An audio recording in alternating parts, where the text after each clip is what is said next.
Maurice Jones-Drew is still a key. He's still the entire offense. He just has to stay healthy. And big thing is contract year. So we know how players like to play during their contract year. MJD could be in line for a really big payday. So building the team around him is going to be great. Justin Blackman, they're falling out of favor with this guy. I mean, his character issues are becoming too much to handle. He's already suspended next year for substance abuse. Denard Robinson is raw, but they really like this guy because he's come in there, unlike a Tebow, and said, I'll do whatever. It doesn't matter. I'm talented. Just give me the ball. And that's what I've been seeing in the preseason. So maybe he'll get some time during the season to develop and show some things. Cecil Shorts is an overachiever. I think that you need to keep him in an overachiever spot. Don't put too much pressure on him. Allow him to continue to do what he does. Overall, this offense has a lot of talent that has not been put together well, that has not worked together well. And it's going to take a leader on offense to put it together. And I just don't see that. So what they're going to need to come together is a bunch of exciting plays and something to rally around. Hopefully they'll find it. Now, one person they did find, Ace Sanders out of South Carolina. I love this guy. He is a shifty, short player. He dropped in the draft because he's 5'7". I'm going to tell you something. He comes in right now as the most reliable receiver on this team. And if he's put in the slot and works his special teams really well, this guy can be a huge playmaker. I know because I watched him defeat my Georgia Bulldogs single-handedly before. Yeah, he done that. So we got to keep an eye on him. I'm telling you, there's some good things to watch. And then there's another team that was at the bottom, Tennessee Titans. Let us know about them. Well, the Tennessee Titans, we did say the best for last. They started at the bottom, and they will stay there. The head coach is Mike Munchak, and Mike Munchak is a Hall of Fame guy. I have an abundance of respect for him. He's an offensive guy. I think that he's probably not going to make it. I don't think he has the pieces in Tennessee to make this thing work. Jake Locker, we're going to start off with the offense. Jake Locker is there. He's the guy. Both of these guys are joined at the hip. They came in together the same year. And Jake Locker, I kind of see why he dropped in the draft. The accuracy is not there now. However, with that being said, he doesn't have great wide receivers either. I know everyone looks at Kenny Britt as his number one talent wide receiver, but I actually think Kenny Britt is a little bit overrated.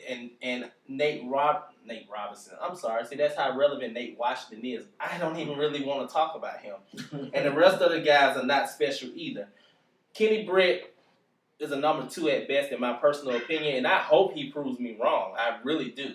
But Jake Locker doesn't have anyone reliable, in my personal opinion, to rely on. And he has accuracy issues. Maybe he has the accuracy issues because he doesn't have anyone he can trust. Because sometimes it's not always about pinpoint accuracy. It's about trusting. When you say, I'm going to throw this ball to this point, that player will be there. And I don't think he has that. Now, the offensive line is a very good offensive line with Michael Ruse and those guys. I love this line. It has some veterans on here. It has some young guys on here. They just drafted a kid by the name of Chance Womack, comes out of Alabama. Alabama. They produce offensive linemen and running backs. We all know that. I really, really like this offensive line. Speaking of the offensive line, a guy who I'm expecting to have a very big year. However, I would not draft him on my fantasy team, and I love him because I don't want to take the risk of losing. I'm the best in the world. Now, Chris Johnson.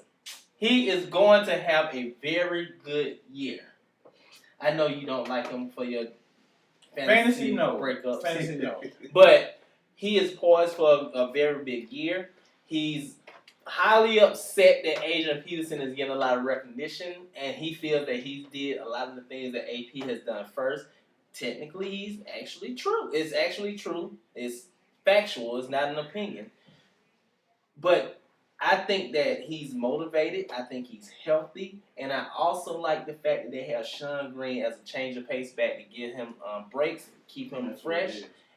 They don't have to rely on him. They're not going to drive him into the ground as Fisher would do if he was still there. Now, let's move over to the defensive side of the ball. This is actually where their problem is at. I don't think they have a lot of talent on defense. They have a bunch of just guys. Just a bunch of guys.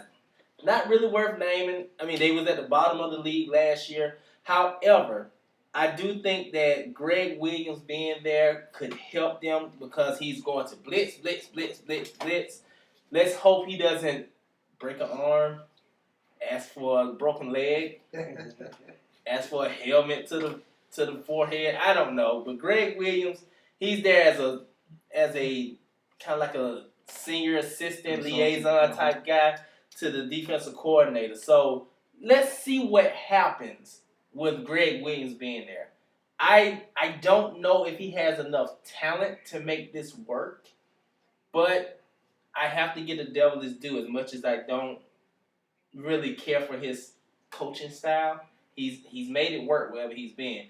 Because I thought the Saints was crappy years ago, but he took average players and made them effective. It's not always about having the number one defense. It's about what can you do? Yeah, what you have. What can you do with what you have, and can they be effective enough to give the offense a chance to win the game? Because we all know that the NFL is a scoring league.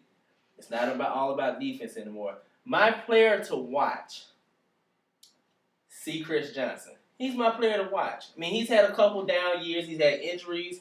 He's had frustration. He's actually said a few immature things, blaming the offensive line, blaming this person. And I think finally, I don't know what's going on with him, but from some of the interviews I've seen, I think he's going to play angry. And I think in the sport of football is not a contact sport, it's a collision sport. It's a sport where you do play angry. Yeah. And because if you don't play angry, you play nice, you're probably going to be, with the rest of the guys suing the NFL. Because your foot hurt or you got a concussion or whatever. So I think that this guy's going to go out here. I think he's going to play angry. I think he's going to play aggressive. And I think he's going to be somewhere around 12 to 1,500 yards. I don't see the 2,000 yards because I think he's going to do it. They're going to use him effectively. They're going to split him with Sean Green. And I actually think Sean Green's going to have a pretty decent year as a backup because I don't like Sean Green as a starter. I never have and I never will. I love him as a backup. But we have covered all the teams in the AFC South. Let's go over some questions. Let's talk about this thing. Who sucks? Who's good? What do you think, Rashad, about this division? Well, okay. Well, one thing about Houston, the question is, I think, is they have this thing over their head where everybody's not really pressuring them saying, Super Bowl or bust. I don't know. I don't think they have the idea, like, they're not letting that lead them. I think they're still looking at it like, let's take one step at a time, which is nothing wrong with that, but eventually you got to turn it up. That's why I sit here and say this whole Matt Sharp and TJ Yates, I really think this is going to bust wide open. It's really about the quarterback situation. It seems like they got all the weapons. It looks like they got an idea how they want to run a defense, even though they had people that left. Of course, like I say all the time, experience going to trump youth every single time. But they have a lot of expectations from Whitney Marcellus, who they drafted last year in the first round. Mm-hmm. So that being said, I mean, they might do something, but they got to get that passing game going to open up the running game. That's the only way that's going to fly.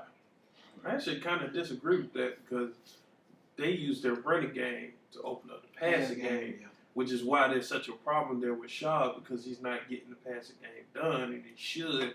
I mean, this is a zone block. This is by far one of the best zone blocking, mimicking teams out there. They are the best. I'm talking about it doesn't matter if it's Ben Taylor, Arian Foster, they don't skip a beat running. It's just mind-boggling that they can't get the play action going. Especially with an Andre Johnson there. Well, that's the problem. Well, I do think one of the biggest things I've always been an advocate, I say this all the time, I think you have to give whoever your best weapon is on your team or whoever the team is built around, you have to give that person the tools to succeed. I don't really see them finding a number 2 wide receiver. I'm not really big on, what's the tight end's name? I'm sorry, I can't think of his name. Owen Daniels. Owen Daniels, he's okay. He's okay. It's just Andre Johnson is very predictable. Like, I'm not the biggest Schaub fan, but I don't think Schaub has I think the jury's still out on him because he doesn't have all the tools he needs to throw to.